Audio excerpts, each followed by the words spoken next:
ವೀಕ್ಷಕರೇ ನಮಸ್ಕಾರ. ಇವತ್ತಿನ ಆಯುಷ್ಮಾನ್ ಭವ ಕಾರ್ಯಕ್ರಮಕ್ಕೆ ತಮಗೆ ಸ್ವಾಗತ. ಇವತ್ತು ಕೂಡ ನಾವು ಕಣ್ಣಿನ ಕುರಿತಾದಂಥ ಚರ್ಚೆಯಲ್ಲಿ ನೇತ್ರಶಾಸ್ತ್ರ ಅಂತ ಹೇಳಿ ಆಪ್ಥಮಾಲಜಿ ಕಣ್ಣು ನಾವು ಕಣ್ಣಿನ ಕುರಿತಾದಂಥ ಕಾರ್ಯಕ್ರಮ ಈ ನಮ್ಮ ಸರಣಿಯಲ್ಲಿ ಇದೆ ಪ್ರಪ್ರಥಮ ಕಂತು. ಕಣ್ಣು ನಿಮಗೆಲ್ಲರಿಗೂ ಗೊತ್ತಿದ್ದಂತೆ ಒಂದು ಬಹಳ ಮಹತ್ವದಲ್ಲ, ಅದನ್ನು ನಾವು ತಜ್ಞರ ಹತ್ರ ಚರ್ಚೆ ಮಾಡಿ ತಿಳ್ಕೊಳ್ಳೋಣ. ಅದು ನಾವು ಸುಮ್ಮನೆ ನಿಮ್ಮ ಆಡುಭಾಷೆಯಲ್ಲಿ ಹೇಳಬೇಕು ಅಂದರೆ ಕಣ್ಣು ಎಷ್ಟು ಮನುಷ್ಯನ ಕಣ್ಣು ಎಷ್ಟು ಕಾಂಪ್ಲೆಕ್ಸ್ ಆಗಿದೆ, ಎಷ್ಟು ಇದಿದೆ ಅಂದರೆ ಈಗ ನೋಡಿ, ಒಂದು ಕ್ಯಾಮ್ರಾ, ಈಗ ನೀವು ಭೇಟಿ ಆಗ್ತಾ ಇರೋದು ಕ್ಯಾಮ್ರಾ ಮುಖಾಂತರ. ಇದು ಎಷ್ಟೆಲ್ಲ ಕೋಟಿ ರೂಪಾಯಿ ಖರ್ಚು ಮಾಡಿ 10-50 ವರ್ಷ ರಿಸರ್ಚ್ ಮಾಡಿರುವಂತಹ ಏನು ನಮ್ಮ ಲೆನ್ಸ್ ಇದೆ, ಕ್ಯಾಮ್ರಾ ಲೆನ್ಸ್ ಇರ್ಬೋದು ಅಥವಾ ಅದರದ್ದು ಒಳಗಡೆ ಇರುವಂಥ ಇಕ್ವಿಪ್ಮೆಂಟು ನಮ್ಮ ಮನುಷ್ಯನ ಅಥವಾ ಒಂದು ಪ್ರಾಣಿಯ ಕಣ್ಣಿಗೆ ಹೋಲಿಸಿದ್ರೆ ಈ ಕ್ಯಾಮ್ರಾ ಲೆನ್ಸ್ ಏನು ಅಲ್ಲ. ಅಂದರೆ ನೈಸರ್ಗಿಕವಾಗಿ ಕೋಟಿ ವರ್ಷಗಳಿಂದ ಅದೇನು ಸೃಷ್ಟಿಯಾಗಿ ಅಥವಾ ಇವಾಲ್ವ್ ಆಗಿ ಅಥವಾ ಏನು ಅಭಿವೃದ್ಧಿಯಾಗಿ ಬಂದಂಥ ಒಂದು ಕಣ್ಣು ಏನಿದೆ ಬಹಳ ಕಾಂಪ್ಲೆಕ್ಸ್ ಇದೆ, ಅಥವಾ ಅಷ್ಟು ಹಂತವಾಗಿ ಅಭಿವೃದ್ಧಿಯಾಗಿ ಬಂದಿದೆ. ಕಲರ್ ನೋಡೋದು ಇರ್ಬೋದು, ಬೆಳಕಿಗೆ ಅಡ್ಜಸ್ಟ್ ಆಗೋದು ಇರ್ಬೋದು, ಇನ್ನೊಂದು ಮತ್ತೊಂದು. ಇವನ್ ಕಣ್ಣಿನ ಪ್ಲೇಸ್ಮೆಂಟ್ ಕೂಡ ಅಷ್ಟೇ ಮಹತ್ವದ ಜಾಗ. ಸಾಧಾರಣಕ್ಕೆ ಬೇರೆ ಯಾರಿಗೆ ಪೆಟ್ಟಾದ್ರೂ ಕಣ್ಣಿನಂತ ಮಹತ್ವದ ಅಂಗಾಗಿ ಕಣ್ಣು ಡ್ಯಾಮೇಜ್ ಆಗಬಾರ್ದು, ಅದಕ್ಕೆ ರಕ್ಷಣೆಗೆ. ಸೊ ಈ ಥರ ಕಣ್ಣಿಗೆ ಒಟ್ಟಾರೆಯಾದ ಬಹಳ ಮಹತ್ವದ ಅಂಗ ಅಂತ ಹೇಳ್ಬೋದು. ಅದಕ್ಕೆ ಅಷ್ಟೊಂದು ವಿಶೇಷ ರಚನೆ ಅಥವಾ ವಿಶೇಷ ರಕ್ಷಣೆ, ವಿಶೇಷ ಮಹತ್ವ ನಮ್ಮ ದೇಹದ ಅಥವಾ ನಮ್ಮ ಒಂದು ಈ ಜೀವಿಯ ಉಗಮದಲ್ಲೇ ಬಂದಿದೆ ಅಂತ ಹೇಳಿದ್ರೆ ನಾನು ಆಶ್ಚರ್ಯ ಇಲ್ಲ.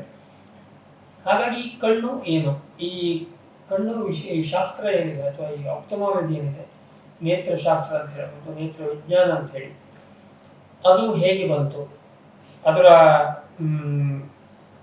ವಿಶೇಷತೆ ಏನು, ಮತ್ತು ಅದರಲ್ಲಿ ಕಣ್ಣಿನಲ್ಲಿ ಇರುವಂಥ ವಿವಿಧ ಅಂಗಗಳು. ನಮಗೆ ಮೇಲ್ನೋಟಕ್ಕೆ ಕಣ್ಣು ಗುಡ್ಡೆ ಒಂದೇ, ಆದರೆ ಅದರೊಳಗೆ ಅಥವಾ ಸ್ವಲ್ಪ ನಾವು ಇನ್ನೊಂದು ಚುರುಪಾಗಿ ಕೇಳಿರ್ತೀವಿ, ಮಸೂರ ಇದೆ ಅಂತೆ, ಅದಂತ ಅಕ್ಷಿಪಟಲದಂತೆ, ಅದು ಏನು, ಮತ್ತೆ ಕಣ್ಣಿಗೂ ಮತ್ತೆ ನಮ್ಮ ಬೇರೆ ಅಂಗಾಂಗಗಳಿಗೆ ಏನು ಹೇಗೆ ಲಿಂಕ್ ಇದೆ, ಈ ಥರ ಒಂದು ಸಂಕ್ಷಿಪ್ತವಾಗಿ ನಾವು ಇವತ್ತು ತಿಳ್ಕೊಳ್ಳೋಣ. ನಮಗೆ ಮಾಹಿತಿಯನ್ನು ಕೊಡೋದಕ್ಕೆ ತಮಗೆಲ್ಲ ಗೊತ್ತಿರುವಂಥ ಜನಪ್ರಿಯ ನೇತ್ರ ಸಂಸ್ಥೆ, ನೇತ್ರ ವಿಜ್ಞಾನ ಸಂಸ್ಥೆ, ನಾರಾಯಣ ನೇತ್ರಾಲಯದ ವೈದ್ಯರಾದಂತಹ ಡಾಕ್ಟರ್ GK ವೆಂಕಟೇಶ್ ನಮ್ಮ ಜೊತೆಗಿದ್ದಾರೆ.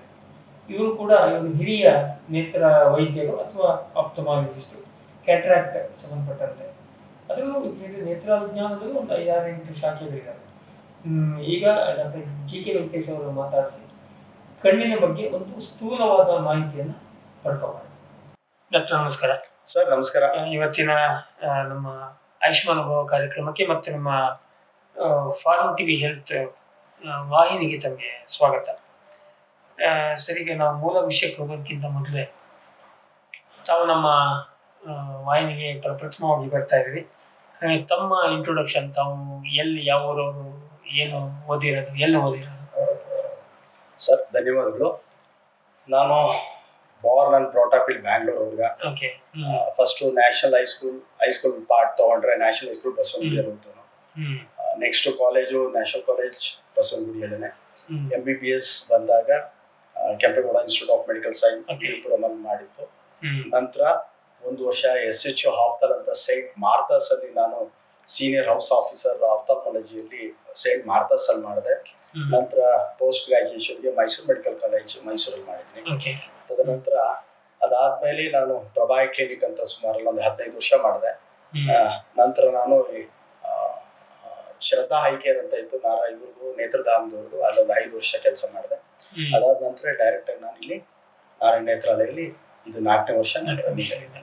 ಮೂಲತಃ ನೀವು ಕೋಲಾರ ಭಾಗದವರ? ಇಲ್ಲ, ನಾನು ಮೂಲತಃ ಬೆಂಗಳೂರೇ.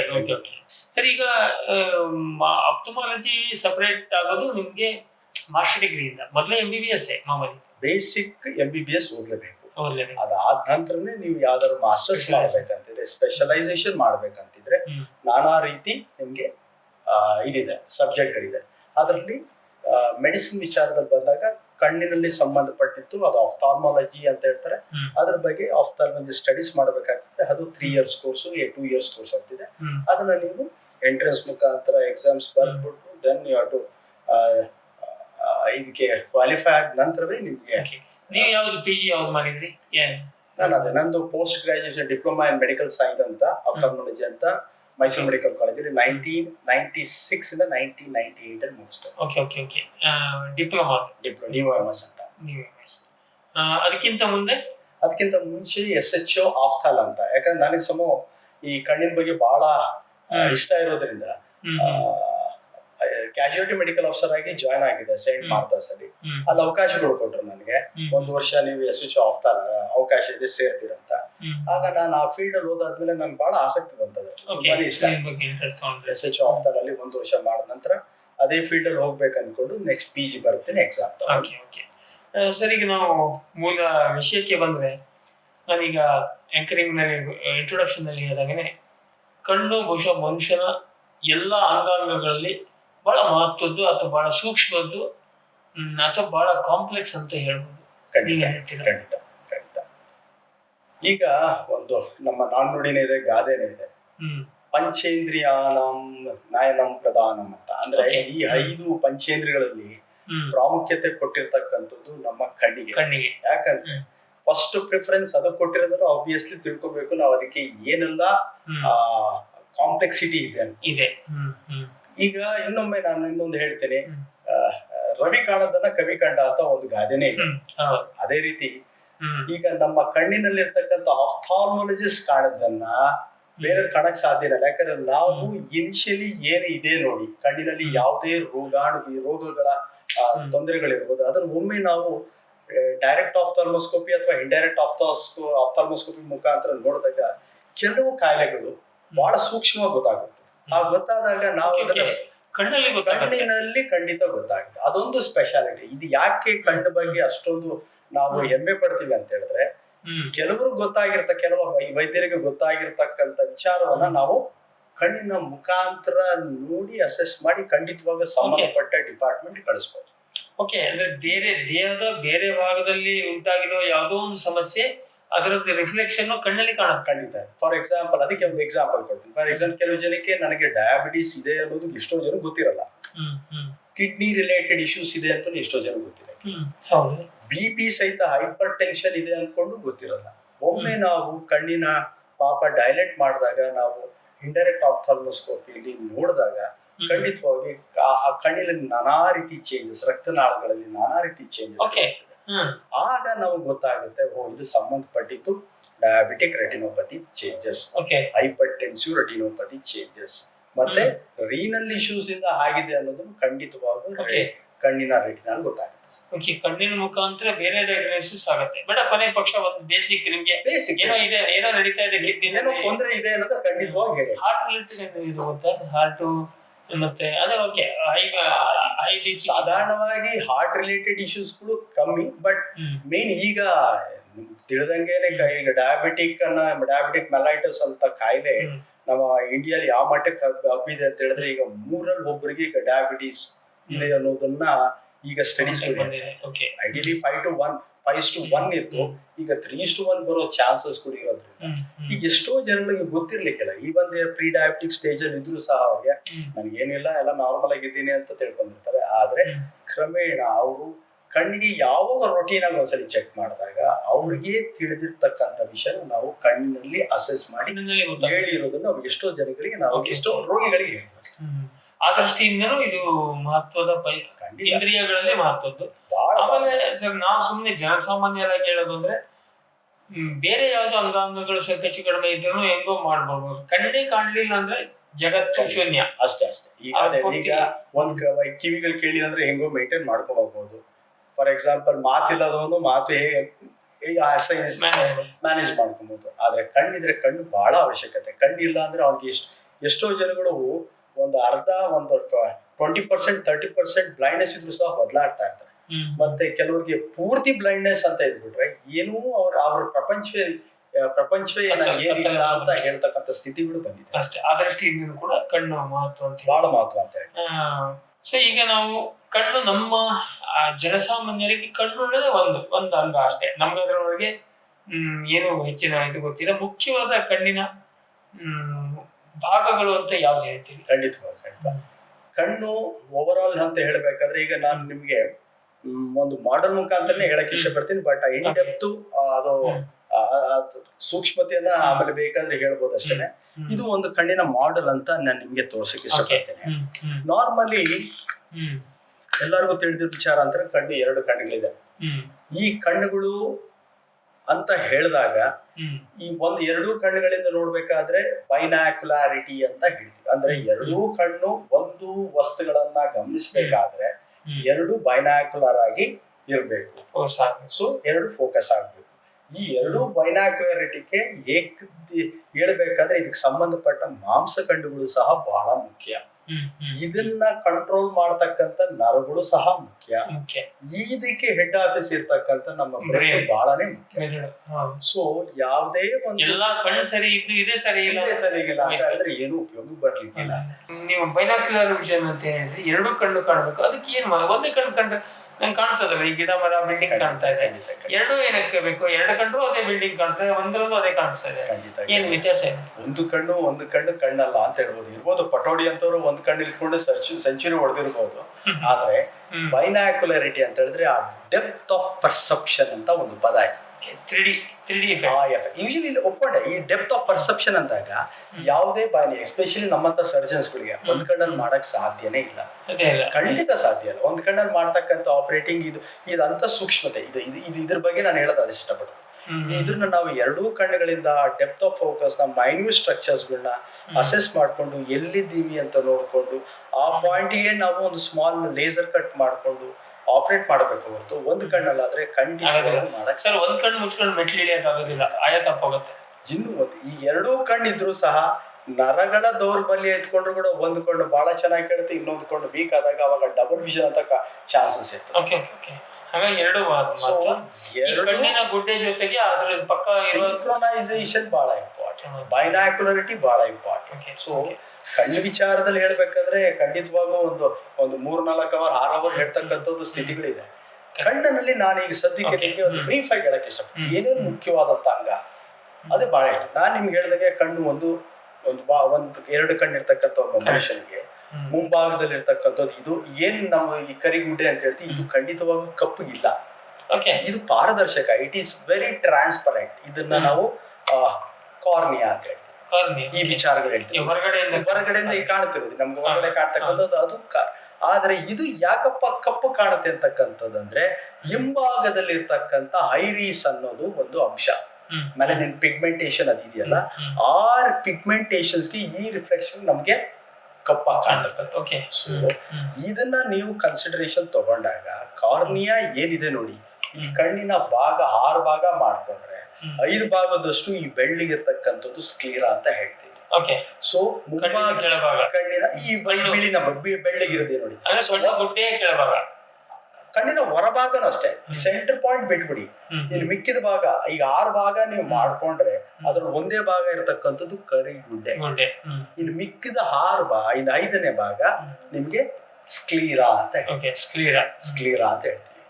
ಈಗ ಇದು ಯಾಕಪ್ಪ ಬೇಕು ಅಂತ ಹೇಳಿದ್ರೆ ಇದನ್ನ ನಾನು ಮುಂದೆ ಹೇಳ್ತೇನೆ. ಈ ಸ್ಕ್ಲೀರಾ ಅಂತಕ್ಕಂಥದ್ದು ಒಂದು ಸ್ಟ್ರಕ್ಚರ್ ಕಣ್ಣಿಗೆ ಬಹಳ ಪ್ರೊಟೆಕ್ಟಿವ್ ನೇಚರ್. ಇದು ಬಹಳ ಗಟ್ಟಿ. ಇದು ಅಂದ್ರೆ ಬಹಳ ಗಟ್ಟಿ ಅಂದ್ರೆ ಕಲ್ಲ ನೋಡಿದ ತಕ್ಷಣ ಹೋಗ್ಬಿಡ್ತಕ್ಕಂಥದ್ದಲ್ಲ. ಇದು ಒಳಗಡೆ ಇರ್ತಕ್ಕಂಥ ಸ್ಟ್ರಕ್ಚರ್ ನ ಬಹಳ ಸೂಕ್ಷ್ಮವಾಗಿ ಪ್ರೊಟೆಕ್ಟ್ ಮಾಡ್ತಾರೆ. ಇದ್ರ ಮೇಲೆ ಇರ್ತಕ್ಕಂಥ ನಾನು ಹೇಳ್ದಂಗೆ ಸದ್ಯಕ್ಕೆ ಹೊರಗಡೆ ಇರ್ತಕ್ಕಂಥ ಎಕ್ಸ್ಟ್ರಾ ಆಕ್ಯುಲರ್ ಮಸಲ್ಸ್ ಅಂತ ಇದೆ. ಅಂದ್ರೆ 4 ರೆಕ್ಟೈಲ್ ಮಸಲ್ಸ್, 2 ಆಬ್ಲಿಕ್ ಮಸಲ್ಸ್ ಅಂತ. ಅದು ಇನ್ ಡೆಪ್ತ್ ಬೇಡ. ಯಾವುದೇ ನಿಮಗೆ ಮಸಲ್ಸ್ ಕೊಡೋದು ಕೂಡ ಅದು ಈಗ ಫಾರ್ ಎಕ್ಸಾಂಪಲ್ ನಾನು ಮುಂಭಾಗ ನೋಡ್ತಾ ಇರ್ತೀನಿ, ಇದು ಕರೆಕ್ಟ್ ಆಗಿ ನೋಡ್ಕಂತ ಇದು ನನ್ನ ಎಲ್ಲಾ ಮಸಲ್ಸ್ ಒಂದು ಪೊಸಿಷನ್ ಅಲ್ಲಿ ಆಕ್ಟ್ ಮಾಡ್ತಾ ಇರುತ್ತೆ. ಫಾರ್ ಎಕ್ಸಾಂಪಲ್ ನಾನು ಎಡಗಡೆ ನೋಡ್ಬೇಕು, ಆಗ ಈ ಕಡೆ ಇರ್ತಕ್ಕಂಥ ಈ ಲೆಫ್ಟ್ ಅಲ್ಲಿ ಇರ್ತಕ್ಕಂಥದ್ದು ಮಸಲ್ ಆಕ್ಟ್ ಆಗುತ್ತೆ, ಬಲಗಡೆ ಇರ್ತಕ್ಕಂಥದ್ದು ಒಳಗಿನ ಮಸಲ್ ಆಕ್ಟ್. ಪ್ರತಿ ಒಂದಕ್ಕೂ ನಮ್ಗೆ ಎಷ್ಟೋ ವಿಚಾರಗಳು ಗೊತ್ತಿರ್ಲಿಕ್ಕಿಲ್ಲ, ಆದ್ರೆ ಈ ಮಸಲ್ಸ್ ಅನ್ನೋದು ಬಹಳನೇ ಇಂಪಾರ್ಟೆಂಟ್. ಸಿಂಕ್ರೊನೈಸ್ಡ್ ಆಗಿ ವರ್ಕ್ ಆಗುತ್ತೆ. ಇಲ್ಲಾಂದ್ರೆ ಒಂದ್ ಆ ಕಡೆ ಒಂದ್ ಈ ಕಡೆ ಹೋದ್ರೆ ಆಗ ಏನಾದ್ರೂ ಹೆಚ್ಚು ಕಡಿಮೆ ಆಯ್ತು, ಮಸಲ್ಸ್ ಪೆರಿಸಿಸ್ ಅಂತ ಇದ್ರೆ ಆಗ ಸ್ಟಾರ್ಟ್ ಆಗುತ್ತೆ ನಿಮ್ಗೆ ಡಬಲ್ ವಿಷನ್. ಮತ್ತೆ ಈ ಲಕ್ವಾ ಅಂತ ಏನು ನಮ್ಮ ಲೋಕಲ್ ಟರ್ಮ್ ಅಲ್ಲಿ ಹೇಳ್ತಾರಲ್ಲ, ಆ ರೀತಿ ಆಗ್ತಕ್ಕಂಥದ್ದು ಮಸಲ್ ವೀಕ್ನೆಸ್ ಅಥವಾ ಪೆರಿಸಿಸ್ ಅಥವಾ ಪ್ಯಾರಾಲಿಸಿಸ್ ಅಂತ ಆದ್ರೆ ಡಬಲ್ ವಿಷನ್ ಆಗಿ ಅದಕ್ಕೆ ಸಂಬಂಧಪಟ್ಟ ಡಿಪಾರ್ಟ್ಮೆಂಟ್. ಒಟ್ಟಾರೆ ಈ ಸುತ್ತಮುತ್ತ ಕಣ್ಣುಗುಡ್ಡೆ ಎಷ್ಟು ಮಹತ್ವನೋ ಅದಷ್ಟೇ ಅದರ ಸುತ್ತಮುತ್ತ ಇರುವಂತ ಕಣ್ಣು ಗುಡ್ಡೆಗೆ ನಾವು ಫೋಕಸ್ ಕೊಡಕ್ಕಿಂತ ನಾವು ಅದಕ್ಕೆ ಮುಖ್ಯವಾಗಿ ಕಣ್ಣಿನ ರೆಪ್ಪೆಗೂ ನಾವು ಬಹಳ ಇದು ಪ್ರಾಮುಖ್ಯತೆ ಕೊಡಬೇಕು. ಕಣ್ಣು ತೆಕ್ಕೊಂಡು ರೆಪ್ಪೆ ಇಲ್ದಿದ್ರೆ ಸಹ ಖಂಡಿತವಾಗೂ ಇದು ಒಂದು ಭಾಗ ನಮ್ಗೆ ಕಣ್ಣಿಗೆ ಬಹಳ ಪ್ರೊಟೆಕ್ಷನ್ ಕೊಡ್ತಕ್ಕಂತ. ಸೊ ಕಣ್ಣು ರೆಪ್ಪೆ ಎಷ್ಟು ಮುಖ್ಯವೋ ಅದೇ ರೀತಿ ಕಣ್ಣು ಗುಡ್ಡಿಯಲ್ಲಿರ್ತಕ್ಕ ಅಂಗಾಂಗಗಳಿಗೆ ಪ್ರೊಟೆಕ್ಷನ್ ಮಾಡ್ತಕ್ಕಂಥದ್ದು ಕಣ್ಣಿನ ರೆಪ್ಪೆ ಸಹ. ನಾರಾಯಣ ಹೆಲ್ತ್ ಎಲ್ಲ ಆರೋಗ್ಯ ಸೇವೆಗಳು ಒಂದೇ ಸೂರಿನಡಿಯಲ್ಲಿ. ಹೃದ್ರೋಗದ ಚಿಕಿತ್ಸೆ ಮತ್ತು ಸಮಗ್ರ ಆರೈಕೆ, 35ಕ್ಕೂ ಹೆಚ್ಚು ಸೂಪರ್ ಸ್ಪೆಷಾಲಿಟಿಗಳು, ಕ್ಯಾನ್ಸರ್ ಹಾಗೂ ಅಸ್ಥಿಮಜ್ಜೆ ವಿಭಾಗ, ಮಂಡಿ, ಕೀಲು, ಬೆನ್ನುಹುರಿ ಮತ್ತು ಟ್ರಾಮಾ ಚಿಕಿತ್ಸೆಗೆ ಶ್ರೇಷ್ಠತಾ ಕೇಂದ್ರ, ದಿನದ 24 ಗಂಟೆ ಆಂಬ್ಯುಲೆನ್ಸ್ ಸೇವೆ. ಫಾರ್ಮ್ ಟಿವಿ ಹೆಲ್ತ್ ಗ್ರಾಹಕರಿಗೆ ಚಿಕಿತ್ಸಾ ಮಾರ್ಗದರ್ಶನ ಮತ್ತು ಆಕರ್ಷಕ discount. Narayana health city, Bengaluru. Apollo Ayurveda ದೇಶದ ಅತಿ ದೊಡ್ಡ ಆಯುರ್ವೇದ ಆಸ್ಪತ್ರೆ ಸರಣಿ. ಗುಣಮಟ್ಟಕ್ಕಾಗಿನ ರಾಷ್ಟ್ರೀಯ ಪ್ರಶಸ್ತಿ ಪಡೆದ ಏಕೈಕ ಆಯುರ್ವೇದ ಸಂಸ್ಥೆ. ಹೆಲ್ತ್ ಇನ್ಶೂರೆನ್ಸ್ ಮತ್ತು ಟಿಪಿಎಗಳಿಂದ ಕ್ಯಾಶ್ಲೆಸ್ ಸೌಲಭ್ಯ. ಸುಲಭಕ್ಕೆ ವಾಸಿಯಾಗದ ಬಹುರೋಗ ಪೀಡಿತರಿಗೆ ಶುದ್ಧ ಆಯುರ್ವೇದ ಚಿಕಿತ್ಸೆ. ಫಾರ್ಮ್ ಟಿವಿ ಹೆಲ್ತ್ ಗ್ರಾಹಕರಿಗೆ ಚಿಕಿತ್ಸಾ ಮಾರ್ಗದರ್ಶನ ಮತ್ತು ಆಕರ್ಷಕ discount. Apollo Ayurveda. Vishwaradhya cancer ಆಸ್ಪತ್ರೆ ಮತ್ತು ಸಂಶೋಧನಾ ಸಂಸ್ಥೆ. ವಿಶ್ವದ ಅತ್ಯುತ್ತಮ ರೇಡಿಯೋಥೆರಪಿ ಈಗ ದಾವಣಗೆರೆಯಲ್ಲಿ. ಮೆಡಿಕಲ್, ರೇಡಿಯೇಷನ್ ಮತ್ತು ಸರ್ಜಿಕಲ್ ಆಂಕಾಲಜಿ ವಿಭಾಗಗಳೊಂದಿಗೆ ಸಮಗ್ರ ಕ್ಯಾನ್ಸರ್ ಚಿಕಿತ್ಸೆ, ಗರ್ಭಕೋಶ ಕ್ಯಾನ್ಸರ್ ತಡೆಗೆ ವ್ಯಾಕ್ಸಿನ್, ತ್ವರಿತ ಚಿಕಿತ್ಸೆ, ವ್ಯಕ್ತಿಗತ ಆರೈಕೆ, ಎಲ್ಲ ಆರೋಗ್ಯ ವಿಮಾ ಸೌಲಭ್ಯ. ಫಾರ್ಮ್ ಟಿವಿ ಹೆಲ್ತ್ ಗ್ರಾಹಕರಿಗೆ ಆದ್ಯತೆಯ ಉಪಚಾರ ಮತ್ತು ಆಕರ್ಷಕ ಡಿಸ್ಕೌಂಟ್. ಕಳೆದೆರಡು ವರ್ಷಗಳಿಂದ ಕರ್ನಾಟಕದ ಆರೋಗ್ಯ ಸೇವೆಯಲ್ಲಿ ವಿಶ್ವಾರಾಧ್ಯ.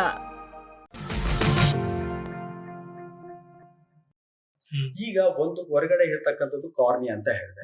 ಕಾರ್ನಿಯಾ ಬಹಳ ಟ್ರಾನ್ಸ್ಪರೆಂಟ್, ಪಾರದರ್ಶಕ. ಅದು ಇದು ಹೊರಗಡೆ ಬರ್ತಕ್ಕಂತ ಲೈಟ್ ಅನ್ನ ಇರ್ಬೋದು, ಅದು ಕಣ್ಣಿನ ಮುಖಾಂತರ ಹಾದು ಹೋಗಿ ಬಿಡ್ತದೆ.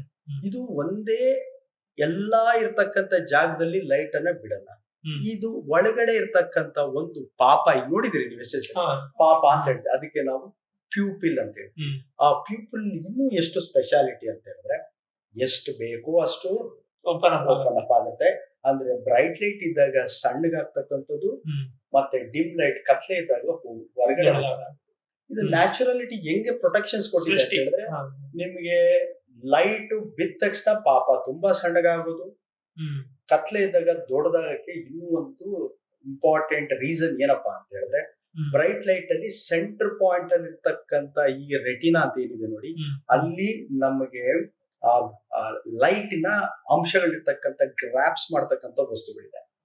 ಸೊ ಕತ್ಲೆಲಿದ್ದಾಗ ರಾಡ್ಸ್ ಅಂತ, ರಾಡಾಪ್ಸಿನ್ಸ್ ಅಂತ ಏನಿದೆ ನೋಡಿ, ಅದು ನಿಮ್ಗೆ ರಾಡ್ಸ್ ಅಂಡ್ ಕೋನ್ ರೆಟಿನಾ ಇದೆ. ಸೊ ಈಗ ಬರ್ತಕ್ಕಂತ ಲೈಟು ಕಾರ್ನಿಯಾ ಮುಖಾಂತರ ಬಂದು ಪಾಪಾಗೆ ಎಂಟ್ರಿ ಆಗಿ ಮಧ್ಯೆ ಇರ್ತಕ್ಕಂಥ ಈ ಜಾಗಕ್ಕೆ ಏನು ಇನ್ನೊಂದು ಹೇಳ್ತೀನಿ, ಇಲ್ಲಿ ಮಸೂರ ಅಂತ ನಿಮ್ಗೆ ಹೇಳಿದೆ. ಇದು ಮಸೂರ ಅಂತ ಹೇಳಿದ್ರೆ ಇದು ಹಾಗೇನೆ ಇಲ್ಲಿ ಮಧ್ಯ ಇದು ಹೊರಭಾಗದಲ್ಲಿ ಇರ್ತಕ್ಕಂಥದ್ದು ನಾನ್ ನಿಮ್ಗೆ ಹೇಳ್ದಂಗೆ ಇದು ಕಾರ್ನಿಯಾ ಅಂತ ಹೇಳ್ತೀವಿ. ಈ ಕಾರ್ನಿಯಾ ಬಿಟ್ರೆ ಮಧ್ಯದಲ್ಲಿ ಇರ್ತಕ್ಕಂಥದ್ದು, ಅದ್ರ ಮಧ್ಯೆ ಸ್ವಲ್ಪ ಸ್ಪೇಸ್ ಇದೆ, ಪಾಪ ಇದೆ, ಅದ್ರ ಮಧ್ಯದಲ್ಲಿ ಸ್ಪೇಸ್ ಇದೆ. ಈ ಸ್ಪೇಸ್ ನ ಹಿಂಭಾಗದಲ್ಲಿ ಇರ್ತಕ್ಕಂಥದ್ದೇ ಮಸೂರ, ಲೆನ್ಸ್, ಕ್ರಿಸ್ಟಲ್ ಕ್ಲಿಯರ್ ಲೆನ್ಸ್. ಹುಟ್ಟಿದಾಗ ಯಾವುದೇ ರೀತಿಯಾದಂತಹ ಅಲ್ಲಿ ಲೋಪದೋಷಗಳು ಇರಲ್ಲ. ತೊಂದರೆಗಳಿರ್ತಕ್ಕಂಥವ್ರಿಗೆ ಇರುತ್ತೆ, ಬಟ್ ನಾರ್ಮಲ್ ಮನುಷ್ಯರಿಗೆ ಖಂಡಿತವಾಗಿ ಯಾವುದೇ ರೀತಿ ತೊಂದರೆ ಇರಲ್ಲ. ಏನೇ ಲೈಟ್ ಪಾಸ್ ಆಗ್ಬೇಕಾದ್ರೆ ಖಂಡಿತವಾಗೂ ಈ ಮುಖಾಂತರ ಪಾಸ್ ಆಗೋದು ಒಳ್ಳೇದು. ಅಂದ್ರೆ ಫಸ್ಟ್ ಕಾರ್ನಿಯಾ ಮುಖಾಂತರ ಹೋಗುತ್ತೆ, ಪಾಪದ ಮುಖಾಂತರ ಹೋಗುತ್ತೆ, ಮತ್ತೆ ಮಸೂರ ಮುಖಾಂತರ ಹೋಗಿ ಇಲ್ಲಿ ಫೋಕಸ್ ಆಗುತ್ತೆ. ಏನ್ ನಾವು ಲೈಟ್ ನೋಡ್ತೀವಿ ನೋಡಿ, ಅದಿಲ್ಲಿ ಫೋಕಸ್ ಆಗೋದು ಉಲ್ಟಾ ಆಗಿರುತ್ತೆ.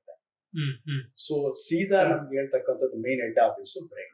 ಸೊ ಆ ಇಮೇಜ್ ಪರ್ಸೆಪ್ಷನ್ ನ ನೋಡಿದಾಗ ಬ್ರೈನ್ ನಿಮ್ಗೆ ರೆಕ್ಟಿಫೈ ಮಾಡಿ ಇದು ಹಿಂಗಿದೆ, ಅದಕ್ಕೆ ರೆಸ್ಪಾನ್ಸ್ ಏನಾದ್ರು ಸ್ಟಿಮ್ಯುಲಸ್ ಅಂತ ಬಂದಾಗ ರೆಸ್ಪಾನ್ಸ್ ಕೊಡ್ತಕ್ಕಂಥದ್ದು ನಮ್ಮ ಬ್ರೈನ್.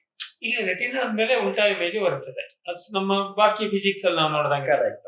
ಅದನ್ನ ಮೆಲ್ಲಿಗೆ ಹಾಗೆ ಉಲ್ಟಾನೇ ಕಳಿಸ್ತದೆ. ಇಲ್ಲ, ಈಗ ಇಲ್ಲಿ ಬಿದ್ದಿರ್ತಕ್ಕಂಥ ಇಮೇಜ್ ಉಲ್ಟಾ ಆದಾಗ ಆಪ್ಟಿಕ್ ನರ್ವ್ ಮುಖಾಂತರ ನಮ್ಗೆ ಸಂಬಂಧಪಟ್ಟ ನಮ್ಗೆ ವಿಜುವಲ್ ಸೆಂಟರ್ ಅಂತ ಬ್ರೈನ್ ಅಲ್ಲಿ ಇದೆ. ಬ್ರೈನ್ ಅಲ್ಲಿ ಅಲ್ಲಿ ಫೋಕಸ್ ಆದಾಗ ಅಲ್ಲಿ ನಮ್ಗೆ ರೆಸ್ಪಾಂಡ್ ನಮ್ಗೆ ಸೀದವಾಗಿ ಕಾಣುತ್ತೆ. ಅಂದ್ರೆ that is the mechanism that goes.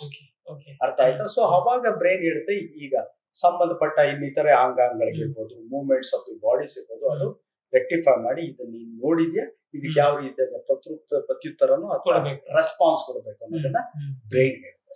Okay. So ಹಾಗಾಗಿ ಮೂರನೇ ಮಹತ್ವದ್ದು ಮಸೂರ. ಕಾರ್ನಿಯಾ ಆಯ್ತು. ಈಗ ಪಾಪದ ಜೊತೆ ಹಿಂಭಾಗದಲ್ಲಿ ಇರ್ತಕ್ಕಂಥದ್ದು ಇನ್ನೊಂದು ಐರಿಸ್ ಅಂತ ಇರ್ತಕ್ಕಂಥದ್ದು, ಅದು ಕೋರಾಯ್ಡ್ ಅಂತ, ಬಿಕಾಸ್ ಅದು ಬಹಳ ಕಣ್ಣಿಗೆ ರಕ್ತ ಚಲನೆ ಕೊಡ್ತಕ್ಕಂಥದ್ದು ಬಹಳ ಇಂಪಾರ್ಟೆಂಟ್.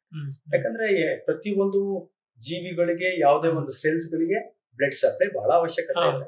ಅದಕ್ಕೆ ಸಂಬಂಧಪಟ್ಟಿದ್ದು ಕೊಡ್ತಕ್ಕಂಥದ್ದು ಐರಿಸು, ಕೊರಾಯ್ಡು, ಮತ್ತೆ ಇನ್ನು ಇಲ್ಲಿರ್ತಕ್ಕಂಥದ್ದು ಸಿಲಿಯರಿ ಬಾಡಿ ಅಂತ. ಇದು ಸುಮ್ಮನೆ ಅಷ್ಟು ಫ್ರೀ ಆಗಿಲ್ಲ. ಯಾರು ಮಸೂರ ಅಂತ ಇರ್ತಕ್ಕಂಥದ್ದು ಅಷ್ಟು ಫ್ರೀ ಆಗೇ ಇಲ್ಲ.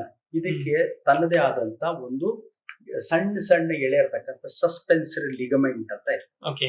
ಸುತ್ತೂರ ಇದು ಹಿಂಭಾಗದಲ್ಲಿ ಇರ್ತದೆ, ಮುಂಭಾಗದಲ್ಲಿ ಇರ್ತದೆ, ಮಧ್ಯದ ಭಾಗದಲ್ಲಿ ಇಟ್ಕೊಂಡಿರ್ತದೆ. ಸೊ 360 ಡಿಗ್ರಿಯಲ್ಲಿ ಈ ನಾನು ಹಾಗೆ ಹೇಳ್ದಂಗೆ ಐರಿಸು, ಸಿಲಿಯರಿ ಬಾಡಿಯಿಂದ ಬರ್ತಕ್ಕಂತ ಸಸ್ಪೆನ್ಸರಿ ಲಿಗಮೆಂಟ್ ಪೂರ್ತಿ ಕವರ್ ಆಗಿ ಈ ಲೆನ್ಸ್ ಅನ್ನ ತನ್ನ ಅಸ್ತಿತ್ವದಲ್ಲಿ ಆ ಜಾಗದಲ್ಲಿ ಕುಣಿಸಿರ್ತದೆ. ಇದು ಹುಟ್ಟಿದಾಗ ಬಹಳ ಎಲಾಸ್ಟಿಕ್ ಹೆಂಗಿರುತ್ತೆ ಅಂತ ಹೇಳಿದ್ರೆ, ಸಣ್ಣದಾಗಿ ಊದ್ಕೊಳ್ತಕ್ಕಂಥದ್ದು, ಫ್ಲಾಟ್ ಆಗ್ತಕ್ಕಂಥದ್ದು. 40 ವರ್ಷದಾಗೂ ಈ ರೀತಿಯಾದ ಕಾರ್ಯಕಲಾಪಗಳು ಮಾಡ್ತಾ ಇರ್ತಾರೆ. 40 ವರ್ಷ ಆದ ನಂತರ ಎಷ್ಟೋ ಜನರಿಗೆ ಸರ್ ನನಗೆ ಕಾಣಕ್ಕಿಲ್ಲ, ಸಣ್ಣ ಅಕ್ಷರಗಳು ಕಾಣಲ್ಲ ಅಂತ ಹೇಳಿದಾಗ ಇದು ತೊಂದರೆ called as accommodation problem start ಆಗೋದು. ಕಮ್ಮಿ ಆಗಿ ಏಜ್ ಪ್ರೋಸೆಸ್. ಸೊ ಇದು ನಿಮ್ಮ ಮಸೂರ ಬಗ್ಗೆ ಅಂತ. ಹಿಂಭಾಗದಲ್ಲಿ ಇರ್ತಕ್ಕಂಥ ಇನ್ನೊಂದು ಈ ಮಧ್ಯದ ಬಲ್ಲಿ ಈ ಕಾರ್ನಿಯಾ ಮತ್ತೆ ಹಿಂಭಾಗದಲ್ಲಿ ಇರ್ತಕ್ಕಂಥ ನೀರಿನ ಅಂಶ ಅಂತ ಇದೆ, ಅದನ್ನ ಏಕ್ವೆಸ್ ಹ್ಯೂಮರ್ ಅಂತ ಹೇಳ್ತೀವಿ. ಆದ್ರೆ ಈ ಮಸೂರದ ಹಿಂಭಾಗದಲ್ಲಿ ಈ ಕಣ್ಣಿನ ಸ್ಥಿರತೆ ವಿಟ್ರಿಯಸ್ ಹ್ಯೂಮರ್, ವಿಟ್ರಿಯಸ್ ಜೆಲ್ಲಿ ಅಂತ, ಅದು ತೀರಾ ಗಟ್ಟಿ ಇಲ್ಲ, ತೀರಾ ನೀರಿನ ಅಂಶ. ಇದು ಜೆಲ್ಲಿ ಮೆಟೀರಿಯಲ್. ಅದು ಟ್ರಾನ್ಸ್ಪರೆಂಟ್. ಪ್ರತಿಯೊಂದು ಟ್ರಾನ್ಸ್ಪರೆಂಟ್. ಸೊ ನಿಮ್ಗೆ ಈಗ ಆಗ್ಲೇ ಹೇಳ್ದಂಗೆ ಸ್ಕ್ಲೀರಾ ಆಯ್ತು, ಸ್ಕ್ಲೀರದ ಒಳಗಡೆ ಕೊರಾಯ್ಡ್ ಆಯ್ತು, ಆಗ ಬರ್ತಕ್ಕಂಥದ್ದು ಇಂಪಾರ್ಟೆಂಟ್ ಸ್ಟ್ರಕ್ಚರ್ ರೆಟಿನಾ ಅಂತ. ಈ ಓರಾ ಸೆರೆಟೈನ್ ಇಂದ ಸ್ಟಾರ್ಟ್ ಆಗಿ ಆಪ್ಟಿಕ್ ನರ್ವ್ ಆಗಿ ಪೂರ್ತಿ ಅಂಗಾಂಗಗಳನ್ನ ಅಕ್ವೈರ್ ಮಾಡಿರ್ತಕ್ಕಂಥ ರೆಟಿನಾ 10 ಲೇಯರ್ ಇರುತ್ತೆ. ನೋಡಕ್ಕೆ ಇದು ಸಣ್ಣ 10 ಲೇಯರ್ ರೆಟಿನಾಲ್ ಇರ್ತದೆ. ಕಾರ್ನಿಯಾ ಅಲ್ಲಿ 5 ಲೇಯರ್ 6 ಲೇಯರ್ ಅಂತ ಹೇಳ್ತಾರೆ. ಅದೇ ಹೇಳ್ತೀವಿ ಕಾಂಪ್ಲೆಕ್ಸಿಟಿ ಯಾಕೆ ಕಣ್ಣಿನ ಬಗ್ಗೆ ಅಂತ ಹೇಳಿದ್ರೆ, ಅದನ್ನ ನಾವು ಡೆಪ್ತ್ ಹೋಗ್ತಾ ಅದ್ರ ಬಗ್ಗೆ ಬಹಳನೇ ನಾವು ತಿಳ್ಕೊಳ್ಳೋದು ಬಹಳನೇ ಇದೆ. So cornea 5 layer. ಸೊ ಇನ್ನು ಪ್ರತಿಯೊಂದು ಹಿಸ್ಟಾಲಜಿಕಲ್ ಅಲ್ಲಿ ಹೋದಾಗ ತನ್ನ ಇನ್ನು ಏನೇನೋ ಹೇಳಲಿಕ್ಕೆ ಇಷ್ಟಪಡೋದು, ಬಟ್ ಬೇಸಿಕ್ ಈಗ ಜನಗಳಿಗೆ ಇದರ ಬಗ್ಗೆ ತಿಳ್ಕೊಬೇಕಾದ್ರೆ 10 ಲೇಯರ್.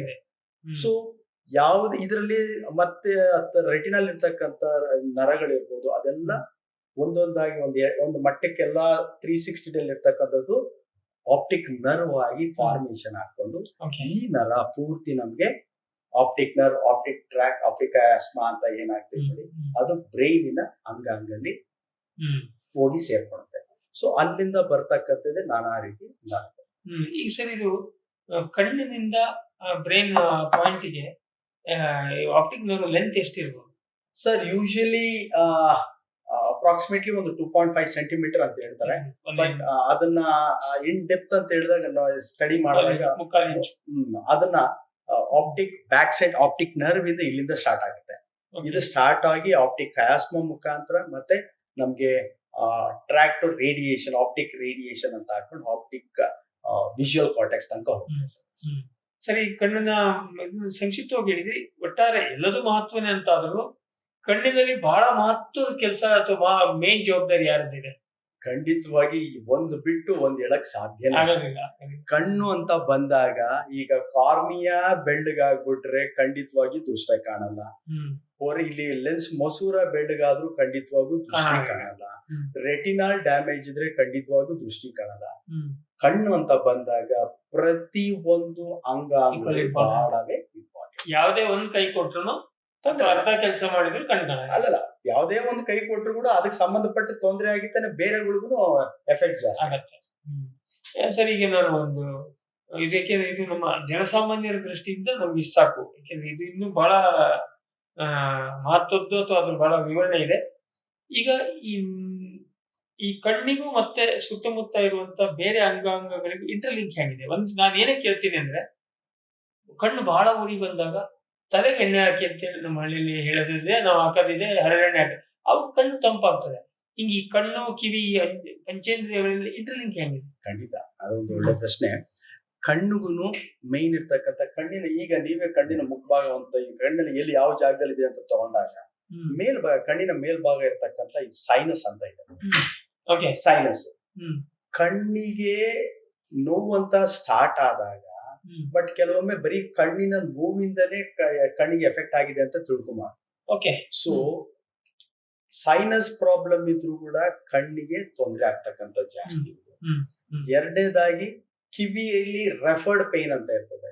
ಆ ಕಿವಿಯಲ್ಲಿ ಈ ಸುತ್ತಮುತ್ತಲ ಇರ್ತಕ್ಕಂಥ ಮಾಂಸ ಕಣ್ಣುಗಳಿಗೂ ತೊಂದರೆ ಆಯ್ತು ಅಂದ್ರೂ ಕೂಡ ಆ ಕಣ್ಣು ಗುಡ್ಡೆ ಸ್ವಲ್ಪ ನೋವಾಗುತ್ತೆ.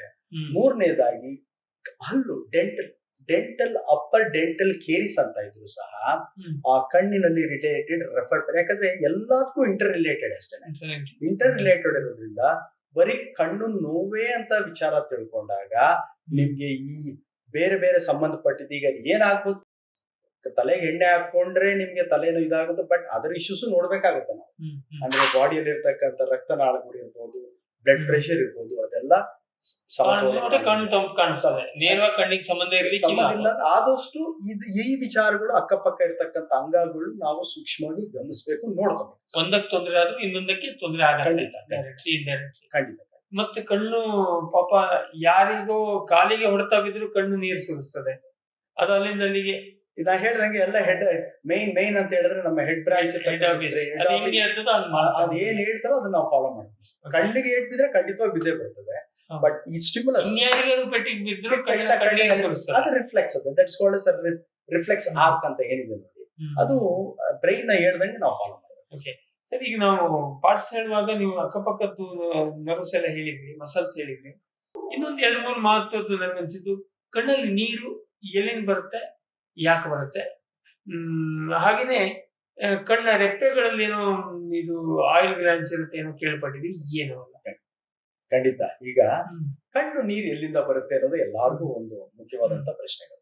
ಕಣ್ಣು ನೀರು ಬರ್ತಕ್ಕಂಥದ್ದು ಪ್ರೈಮರಿ ಏನಪ್ಪಾ ಏನಂದ್ರೆ ಲ್ಯಾಕ್ರೈಮಲ್ ಗ್ಲ್ಯಾಂಡ್ ಅಂತ ಹೇಳ್ತೀವಿ. ಈಗ ಕಣ್ಣನ್ನು ತಗೊಂಡ್ರೆ ಈ ಸುಪೀರಿಯರ್, ಈಗ ಫಾರ್ ಎಕ್ಸಾಂಪಲ್ ಸುಪೀರಿಯರ್ ಅಂದ್ರೆ ಮೇಲ್ ಅಂತೀವಿ, ಟೆಂಪರಲ್ ಪೋರ್ಷನ್ ಇಲ್ಲಿ ಒಂದು ಗ್ರಂಥಿ ಇದೆ ಕಣ್ಣಿನ ಮೇಲೆ, ಈ ಕಡೆ ಟೆಂಪರಲ್ ಭಾಗದಲ್ಲಿ ಲ್ಯಾಕ್ರೈಮಲ್ ಗ್ಲ್ಯಾಂಡ್ ಅಂತ. ಆ lacrimal gland is the main source of ಕಣ್ಣಿನ ನೀರು. ಅದ್ರ ಜೊತೆಗೆ ಆಕ್ಸೆಸರಿ ಲ್ಯಾಕ್ರೈಮಲ್ ಗ್ಲ್ಯಾಂಡ್ಸ್ ಅಂತ ಇದೆ. ಸೊ ಇದು ಏನಾದ್ರೂ ತೀರಾ ಪೆಟ್ಟಾದ್ರೆ ನೀರನ್ನ ಕಾಂಪನ್ಸೇಟ್ ಮಾಡಕ್ಕೆ ಬೇರೆ ಗ್ರಂಥಿಗಳು ಇದೆ, ಆಕ್ಸೆರಮಲ್ ಲ್ಯಾಕ್ರೈಮಲ್ ಗ್ಲ್ಯಾಂಡ್ಸ್ ಅಂತ. ಸೊ ಇದನ್ನ ನಾವೆಲ್ಲ ತಿಳ್ಕೊಬೇಕು. ಗಾಬ್ಲೆಟ್ ಸೆಲ್ಸ್ ಅಂತ ಇದೆ. ಸೊ ಕಣ್ಣಿನ ಭಾಗದಲ್ಲಿ ಯಾವುದೇ ನೀರ್ ಅಂಶ ಬಂದ್ರು, ಫಾರ್ ಎಕ್ಸಾಂಪಲ್ ಏನೇ ಒಂದು ಪೆಟ್ಟಾಯ್ತು, ಕಸ ಬಿತ್ತು ಅಂತ ಹೇಳಿದ್ರೆ ನೀರ್ ಬಂದ್ರೆ, ದಟ್ ಇಸ್ ಆಬ್ವಿಯಸ್. ನಾನು ಮುಂಚೆ ಹೇಳಿದ್ರೆ that is a reflex part like, ಅಂದ್ರೆ ಸೇಫ್ಟಿ ವೈಸ್ ಆದಷ್ಟು ಬ್ಲಿಂಕ್ ಮಾಡ್ತಕ್ಕಂಥದ್ದು. ಸೊ ಬ್ಲಿಂಕ್ ಮಾಡಿದಾಗ ಕಣ್ಣಿನ ಬೇರೆ ಕಡೆ ತಯಾರಾಗಿ ಇಲ್ಲಿ ಸಪ್ಲೈ ಆಗ್ತದೆ. ಇಲ್ಲ, ಕಣ್ಣಿನ ಇಲ್ಲೇ ಸಪ್ಲೈ ಅಂತ ಕಣ್ಣಿನ ನೀರ್ ಇರ್ತಕ್ಕಂಥದ್ದೇ ಕಣ್ಣಿನ ಈ ರಪ್ಪೆ ಮೇಲ್ ತೆಗೆದ್ರೆ ಕಾಣುತ್ತೆ ಒಂದು ಅಲ್ಲೇ ಬಹಳ ದೂರ ಇಲ್ಲ. ಈಗ ನಮ್ಮ ಕಣ್ಣಿನ ಮುಂಭಾಗದಲ್ಲಿ ಇರ್ತಕ್ಕಂಥದ್ದು ಒಂದು ನೀರಿನ ಅಂಶ ಏನಿದೆ, ಅದು 3 ಲೇಯರ್ ಇದೆ. ಅದನ್ನ ಈಗ ಅದೇ ತೀರಾ ಡೆಪ್ತ್ ಆಗಿ ಹೋದಾಗ ನಾವು ಪ್ರತಿಯೊಂದು ಎಷ್ಟು ಲಾಜಿಕಲ್ ಹೇಳಿ, ಜನರಲ್ ಆಗಿ ಹೇಳ್ಬೇಕಾದ್ರೆ ಕಣ್ಣಿನ ನೀರು ಈ ಗ್ರಂಥಿ ಮುಖಾಂತರ ಬಂದಾಗ, ಕಣ್ಣು ಬಡ್ದಾಗ, ರೆಪ್ಪೆ ಬಡ್ದಾಗ ಕಣ್ಣಿನ ನೀರಿನ ಅಂಶ ಕೆಳಗಿನ ರೆಪ್ಪೆ ಮುಖಾಂತರ ಒಂದು ಸಣ್ಣ ಹೋಲಿದೆ, ಕೆನಾಲಿಕ್ಯುಲೈ ಅಂತ, ಲೋವರ್ ಕೆನಾಲಿಕ್ಯುಲೈ ಅಂತ. ಈಗ ನೀರ್ ಬಂದಿತ್ತು, ಖಂಡಿತವಾಗಿ ಅದಕ್ಕೆ ಔಟ್ಲೆಟ್ ಹೋಗ್ಲೇಬೇಕು. ಸೊ ಆಗ ಬಂದಿರ್ತಕ್ಕಂಥದ್ದು ಲೋವರ್ ಕೆನಾಲಿಕ್ಯುಲೈ ಮುಖಾಂತರ ಕಣ್ಣಿನ ಲ್ಯಾಕ್ರೈಮಲ್ ಸ್ಯಾಕ್ ಅಂತ ಇದೆ, ಮೂಗಿನ ಒಳಭಾಗ. ಆ ನೀರು ಲ್ಯಾಕ್ರೈಮಲ್ ಇದು ಸ್ಯಾಕ್ ಮುಖಾಂತರ ನೇಸು ಲ್ಯಾಕ್ರೈಮಲ್ ಡಕ್ಟ್ ಅಂತ ಇದೆ, ಅದು ಮೂಗಿನ ಮುಖಾಂತರ ಅದು ಇಲ್ಲಿ ಉತ್ಪಾದನೆ ಆಗಿ ಕಣ್ಣನ್ನೆಲ್ಲ ತೊಳ್ಕೊಂಡು ಅದ್ರ ಮುಖಾಂತರ ಆಚೆ ಹೋಗ್ತಕ್ಕಂಥದ್ದು ಮೂಗಿನ ಹೋಗ್ತಾ ಇರ್ತಕ್ಕಂಥ. ಸೊ ಅದ್ರ ಮೂಗಲ್ಲಿ ಏನೋ ಸ್ಟ್ರಕ್ಚರ್, ಬಟ್ ಆ ಜಾಗದಲ್ಲಿ ಗಂಟ್ಲಿಗೆ ಸೇರುತ್ತೆ. ಮೂಲತಃ ಇದು ಕಣ್ಣನ್ನ ಕ್ಲೀನ್ ಮಾಡೋದು, ಶುದ್ಧತೆಗೆ ಆಸ್ ಎ ಪ್ರೊಟೆಕ್ಟಿವ್ ಕ್ಲೀನ್ ಮಾಡೋ ಜೊತೆಗೆ ಕಣ್ಣಿನಲ್ಲಿರ್ತಕ್ಕಂಥ ಕಾರ್ನಿಯನ್ನ ಕ್ರಿಸ್ಟಲ್ ಆಗಿ ಪಾರದರ್ಶಕವಾಗಿ ಇಟ್ಕೊಬೇಕಂದ್ರೆ ಟಿಯರ್ ಫ್ಲೂಯಿಡ್ಸ್ ಅಂತ ಏನಿದೆ ಬಹಳ ಒಳ್ಳೇದು. ಸರ್, ಕಾರಿನ ಗ್ಲಾಸ್ ಗಲೀಜಾದ್ರೆ ನಾವು ನೀರ್ ನೋಡ್ಕೊಂಡು ವೈಪರ್ ಹಾಕ್ತೀವಿ. ಇದೆಲ್ಲ ವ್ಯವಸ್ಥೆ ನಾವು ಕಷ್ಟಪಟ್ಟು ಕರೆಂಟ್ ಕೊಟ್ಟು ಮಾಡ್ಕೊಂಡಿದೀವಿ. ಇಲ್ಲಿ ನೈಸರ್ಗಿಕವಾಗಿ ಇದೆ, ಪ್ರಕೃತಿ ನಮ್ಗೆ ಅಷ್ಟು ಚೆನ್ನಾಗಿ ವ್ಯವಸ್ಥಿತವಾಗಿದೆ. ಮತ್ತೆ ನೀರು ಹೊರಗೆ ಚೆಲ್ಲೋದಂಗೆ ಅದು ಒಳಗೆ ಕಳಿಸುವಂತ ಪೈಪು ಖಂಡಿತ. ಯಾಕಂದ್ರೆ ಬೈ ಚಾನ್ಸ್ ಏನಾದ್ರೂ ಪ್ರಾಬ್ಲಮ್ ಆಯ್ತು, ಈ ನೇಸೋಲ್ಯಾಕ್ರಮಲ್ ಡಕ್ಟ್ ಏನಾದ್ರೂ ಬ್ಲಾಕ್ ಆಯ್ತು, ವಯಸ್ಸಾಗ್ತಾ ಎಷ್ಟೋ ಜನಗಳಿಗೆ ಏನಾಗುತ್ತೆ, ಅದು ಬ್ಲಾಕ್ ಆಗ್ಬಿಟ್ಟಾಗ ಕಣ್ಣೀರು ಅಲ್ಲೇ ಶೇಖರಣೆ ಆಗಿ ಇನ್ಫೆಕ್ಷನ್ ಆಗಿ ಅದಕ್ಕೆ ಬೇರೆ ರೀತಿಯಾದಂತ ಡ್ಯಾಕ್ರೋಸಿಸ್ಟೈಟಿಸ್ ಅನ್ನೋ ಕಾಯಿಲೆ ಉತ್ಪತ್ತಿ ಆಗುತ್ತೆ. ಸೊ ಈಗ ಅದನ್ನ ಮಾಡ್ಬೇಕಾದ್ರೆ ಅದು ಖಂಡಿತವಾಗೂ ಆಪರೇಷನ್ ಮಾಡಬೇಕು. ಅಂದ್ರೆ ಅದಕ್ಕೊಂದು ಕನೆಕ್ಷನ್ ಮುಖಾಂತರ ಇದು ನಾವು DCR ಡ್ಯಾಕ್ರೋ ಸಿಸ್ಟೋ ರೈನಾಸ್ಟಮಿ ಅಂತ ಮಾಡ್ತೀವಿ. ಪೈಪ್ ಹಾಕೊಡ್ಬೇಕು, ಟ್ಯೂಬಿಂಗ್ ಹಾಕ್ಬೋದು, ಇಲ್ಲ ಅಂದ್ರೆ ನೇಸಲ್ ಮೂಗ್ನಲ್ಲಿ ಇರ್ತಕ್ಕಂಥ ಮಿಕೋಸಾ ಲೇಯರ್ ನ ಈ ಕಣ್ಣಿನಲ್ಲಿ ಪಕ್ಕದಲ್ಲಿ ಇರ್ತಕ್ಕಂಥ ಲ್ಯಾಕ್ರಮಲ್ ಸ್ಯಾಕ್ ನ ನಾವು ಜೋಡಿಸ್ತೀವಿ. ಸರ್, ಕೊನೆಯದಾಗಿ ಒಂದು ಬಹಳ ವಿಷಯ ಬಹಳ ಇದೆ, ಇದು ಒಂದೊಂದು ಹಂತದಲ್ಲಿ ಮುಗಿಯೋದಲ್ಲ. ಕೊನೆಯದಾಗಿ ಒಂದು ಪ್ರಶ್ನೆ ಕೇಳ್ತೀನಿ. ಕಣ್ಣಲ್ಲಿ ಬಡ್ಡು ಬರುತ್ತಲ್ಲ, ಕಣ್ಣು ಬಡ್ಡು ಬರೋದು ಅಂತೇಳಿ ಇಲ್ಲಿ ಬೆಳಗ್ಗೆ ಎಲ್ಲೋ ಕ್ರಸ್ಟ್ ಅಂತ ಏನದು, ಎಲ್ಲಿಂದ ಬಂತು, ಯಾಕೆ ಬಂತು? ಎಲ್ಲೂ ಹೋಗಿಲ್ಲ. ಅಲ್ಲೇ ನಾನ್ ನಿಮ್ಗೆ ಹಾಗೆ ಹೇಳ್ದಂಗೆ ಕಣ್ಣಿನಲ್ಲಿರ್ತಕ್ಕಂಥ 3 ಲೇಯರ್ ಏನಿದೆ, ಲ್ಯಾಕ್ರಮಲ್ ಫ್ಲೂಯಿಡ್ಸ್ ಅಂತ ಇದೆ, ಮತ್ತೆ ಮೆಬೋಮಿಯಂ, ಕಣ್ಣಿನ ರಪ್ಪೆ ತಗೊಂಡ್ರೆ ಮೆಬೋಮಿಯಂ ಗ್ಲ್ಯಾಂಡ್ಸ್ ಅಂತ ಇದೆ, that is a lipid layer ಅಂತ, ಅಂದ್ರೆ ಕೊಬ್ಬಿನಂಶ ಇರ್ತಕ್ಕಂಥ ಗ್ರಂಥಿ. ಅದು ಕಣ್ಣಿಗೆ ಬರ್ತಾ ಇವೆಲ್ಲ ಇದ್ರೇನೆ ನಮ್ಗೆ ಕಣ್ಣು ಕೂಲಿಂಗ್. ಈ ರೀತಿಯಾದಂತ ಎನ್ವಿರಾನ್ಮೆಂಟ್ ಅಲ್ಲಿ ಕಣ್ಣು ಕಾಪಾಡಕ್ಕೋಸ್ಕರ ಈ 3 ಸ್ಟ್ರಕ್ಚರ್ ಬಹಳ ಬೇಕು. ಸೊ ಆ ಕೊಬ್ಬಿನಂಶ ತೀರಾ ಕೆಲವೊಮ್ಮೆ ಹೆಚ್ಚದಾಗಿದ್ರು, ಇಲ್ಲ ತೀರಾ ಒಂದ್ ಸ್ವಲ್ಪ ಜಾಸ್ತಿ ಆದ್ರೂ ಕೂಡ ಯೆಲ್ಲೋಯಿಶ್ ಕ್ರಸ್ಟ್ ಅಕ್ಯುಮುಲೇಷನ್ ಆಗ್ತಕ್ಕಂಥದ್ದು ಉಂಟು. ಅದು ನಾರ್ಮಲ್ ಇದ್ರೆ ಮಾತ್ರ. ಆದ್ರೆ ಅಬ್ನಾರ್ಮ್ಯಾಲಿಟಿ ಅಂತ ಬರ್ತದೆ, ಕಣ್ಣಿನಲ್ಲಿ ರಪ್ಪೆ ದೋಷ, ಫಾರ್ ಎಕ್ಸಾಂಪಲ್ ಬ್ಲೆಫರೈಟಿಸ್ ಅಥವಾ ಮೆಬೋಮಿಯನ್ ಗ್ಲ್ಯಾಂಡ್ಸ್ ಅಂತ ನಾನು ಏನ್ ಹೇಳ್ದೆ ನೋಡಿ, ಮೆಬೊಮೈಟಿಸ್ ಅಂತ ಹೇಳಿದ್ರೆ ಅದಕ್ಕೆ ಆದಂತ ನಾವು ಟ್ರೀಟ್ಮೆಂಟ್ ಕೊಡ್ಬೇಕಾಗ್ತದೆ. ಸೊ ಒಂದೊಂದು ಅಂಗಾಂಗ ಬೆಳಿಗ್ಗೆ ನಾವು ಎದ್ದಾಗ ಸ್ವಲ್ಪ ಏನ್ ಜಮಾ ಆಗತ್ತೆ, ಸ್ವಲ್ಪ ಜಮಾ ಆಗುತ್ತೆ, ನಾರ್ಮಲ್, ಕೆಲವ್ರಿಗೆ ನಾರ್ಮಲ್. ಖಂಡಿತವಾದ ತೀರಾ ತೊಂದರೆಗೀಡಾಗಲ್ಲ, ಸಣ್ಣದಿದ್ರೆ ಏನೂ ಆಗಲ್ಲ. ಅಟ್ಲೀಸ್ಟ್ ಓಪನ್ ಮಾಡ್ಕೊಂಡು ಕ್ಲೀನ್, ಕಣ್ಣು ಮುಚ್ಕೊಂಡು ನೀರ್ ಹಾಕ್ಬಿಟ್ಟು ಕ್ಲೀನ್ ಮಾಡ್ಕೊಂಡ್ರೆ ಏನು ತೊಂದರೆ ಇರಲ್ಲ. ಬಟ್ ಅದು ರಿಪೀಟ್ ಆಯ್ತು ಅಂದ್ರೆ, ಅಥವಾ ಬಹಳ ಪ್ರಮಾಣಕ್ಕೆ ಬಂತು ಅಂತ, ಹೆಚ್ಚಿನದಾಗಿ ಬಂತು ಅಂದ್ರೆ ಅವಾಗ ವಿಷಯ ಖಂಡಿತ. ಪ್ರೇಕ್ಷಕರು, ಇಷ್ಟೊತ್ತು ನಮ್ಮ ಚರ್ಚೆಯನ್ನು ಕೇಳಿದ್ರಿ. ಇದು ಅಷ್ಟು ಸುಲಭಕ್ಕೆ ನಮಗೆ ನಿಮಗೆ ಜೀರ್ಣ ಆಗುವಂತ ವ್ಯವಹಾರ ಎಲ್ಲ ತಾಂತ್ರಿಕವಾಗಿ. ಬಟ್ ಮೇಲ್ನೋಟಕ್ಕೆ ಕಣ್ಣು ಇಷ್ಟೊಂದು ಕಾಂಪ್ಲೆಕ್ಸ್ ಇದೆ, ಅದರಲ್ಲೇ 3 ಲೇಯರ್, ಇದರಲ್ಲಿ 10 ಲೇಯರ್, ಅಲ್ಲಿಂದ ಅಲ್ಲಿಗೆ ಕನೆಕ್ಷನ್, ಅಲ್ಲಿಂದ ಒಳಗಿಂದೊಳಗೆ ಪೈಪ್ ಕನೆಕ್ಷನ್, ಎಷ್ಟೊಂದಿದೆ. ಇದು ನಾವು ಇವಲ್ಯೂಷನ್, ಇದಕ್ಕೆ ಕೋಟ್ಯಾನು ಕೋಟಿ ವರ್ಷಗಳು ತಗೊಂಡಿದೆ. ಮತ್ತೆ ಈ ಮನುಷ್ಯನ ಕಣ್ಣು ಅಥವಾ ಈ ಹೈಯರ್ ಎನಿಮಲ್ಸ್ ಏನಿದಾವೆ, ಉನ್ನತ ವರ್ಗದ ಜೀವಿಗಳ ಕಣ್ಣು ಸೃಷ್ಟಿಯಾಗೋದಕ್ಕಿಂತ ಹಿಂದೆ ಈ ಪ್ರಕೃತಿ ಈ ತರ ಕೋಟ್ಯಾಂತರ ಸ್ಯಾಂಪಲ್ ಗಳನ್ನ ಮಾಡಿ, ಟ್ರಯಲ್ ಅಂಡ್ ಎರರ್ ಮಾಡಿ, ಕೆಲವೊಂದನ್ನ ಇದು ಸರಿ ಇಲ್ಲ ಅಂತ ಬಿಸಾಕಿ ಆಮೇಲೆ ಈ ಒಂದು ಫಾರ್ಮಿಗೆ ಬಂದಿದೆ. ಬಹುಶಃ ಈಗಲೂ ಮತ್ತೆ ಬದಲಾವಣೆಗಳು ಆಗ್ತಾ ಇರ್ಬೋದು. ಇನ್ನೊಂದು 1,00,000 ವರ್ಷದ ನಂತರ ಮನುಷ್ಯನ ಕಣ್ಣು ಈಗಿಲ್ದ್ರೆ 3 ಕಣ್ಣು ಇರ್ಬೋದು, ಇಲ್ಲ ಕಂಪ್ಯೂಟರ್ ಮತ್ತೆ ಮೊಬೈಲ್ ಅನ್ನು ನೋಡೋದಕ್ಕೆ ಹೊಸ ಕಣ್ಣು ರಚನೆ ಆಗ್ಬೋದು, ಕಣ್ಣು ಹಿಂಗ್ ಹೊರಗೆ ಬಂದು ಫೋಕಸ್ ಏನೋ ಆಗ್ಬೋದು. ನೋಡಿ ಯಾಕೆಂದ್ರೆ ಈಗ ಮನುಷ್ಯ ಹುಟ್ಟಿದಾಗ ಅಥವಾ ಜೀವಿ ಹುಟ್ಟಿದಾಗ ಏನ್ ಹೀಗಿರ್ಲಿಲ್ಲ. ಇವತ್ತು ನಾವು ನೋಡಿದಾಗ ಇಷ್ಟು ಬದಲಾವಣೆ ಆಗಿದೆ. ಇನ್ನು ನಮಗ್ ಗೊತ್ತಿಲ್ಲದೆ ಒಳಗಿಂದೊಳಗೆ ಇನ್ನೇನು ಬದಲಾವಣೆ ಆಗ್ತಾ ಇದೆ ಗೊತ್ತಿಲ್ಲ. ಸೊ ಹಾಗಾಗಿ ಇದೆಲ್ಲ ಒಂದು ರಾತ್ರಿ ಬೆಳಗಾಗೋದ್ರೊಳಗೆ ಆಗಿರುವಂತ ವ್ಯವಹಾರ ಅಲ್ಲ. ಇದಕ್ಕೆ ಕೋಟ್ಯಾನು ಕೋಟಿ ವರ್ಷಗಳ ಸಮಯ ತಗೊಂಡಿದೆ. ಹಾಗಾಗಿ ಇಷ್ಟು ವ್ಯವಸ್ಥಿತವಾದಂತ, ನಾವು ಎಷ್ಟೇ ದುಡ್ಡು ಖರ್ಚು ಮಾಡಿರೋ ಮಾಡ್ಲಾರದಂತ ಒಂದು ಕಣ್ಣು ಪ್ರಕೃತಿ ಕೊಟ್ಟಿದೆ. ಒಂದೇ ಒಂದು ಇಂಟರಪ್ಷನ್ ಇದೆ ಸರ್. ಈಗ ಏನ್ ವೆಸ್ಟಿಜಿಯಲ್ ಅಂದ್ರೆ ಏನ್ ಮೊದ್ಲು ನಮ್ಗೆ ಕಣ್ಣಿನಲ್ಲಿ ಒಂದು ನಿಕ್ಟೇಟಿಂಗ್ ಮೆಂಬ್ರೇನ್ ಅಂತ ಇತ್ತು.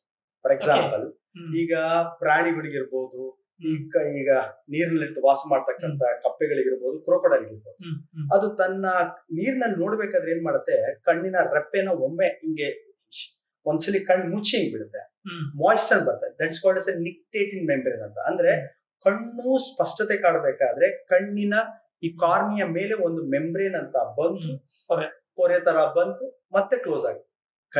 ನೀವ್ ಹೇಳ್ದಂಗೆ ಎವಲ್ಯೂಷನ್ ಹೆಂಗೆ ಚೇಂಜ್ ಮಾಡಿದೆ ಅಂದ್ರೆ, ಯಾವ್ದ್ಯಾವ್ದು ಅಂಗಾಂಗಗಳು ನಮ್ಗೆ ಅವಶ್ಯಕತೆ ಇದೆಯೋ ಅದನ್ನ ನಾವು ಉಳಿಸ್ಕೊಂಡಿದ್ವಿ. ಮುಗಿಸ್ಕೊಂಡಿದೆ. ಕಣ್ಣಿನಲ್ಲಿ ನಮಗೂ ಇತ್ತು ನಿಕ್ಟೇಟಿವ್ ಮೆಮೊರಿ ಇತ್ತು, ಅದು ಈಗ Okay. ಅದು ನಮ್ಗೆ rudimentary ಇತ್ತು. ಇತ್ತು.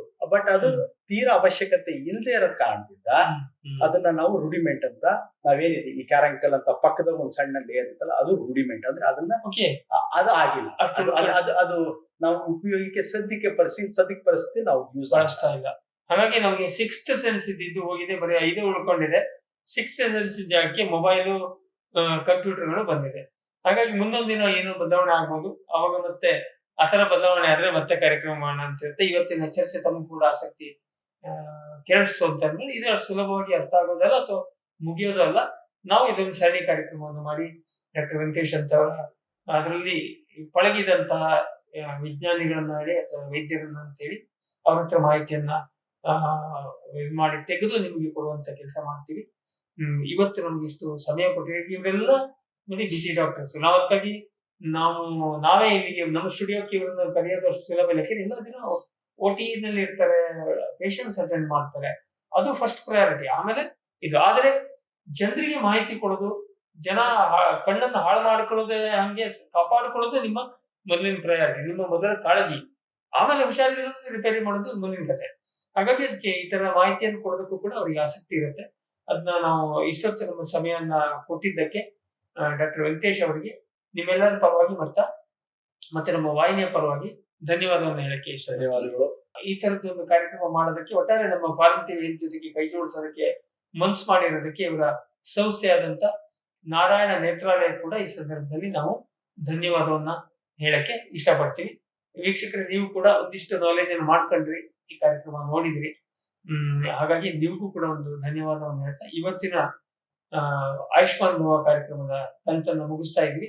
ಮುಂದಿನ ಕಂತಲ್ಲಿ ಇನ್ನೊಬ್ಬ ವಿಶೇಷ ತಜ್ಞರ ಜೊತೆಗೆ ಮತ್ತೆ ಭೇಟಿಯಾಗೋಣ. ನಮಸ್ಕಾರ.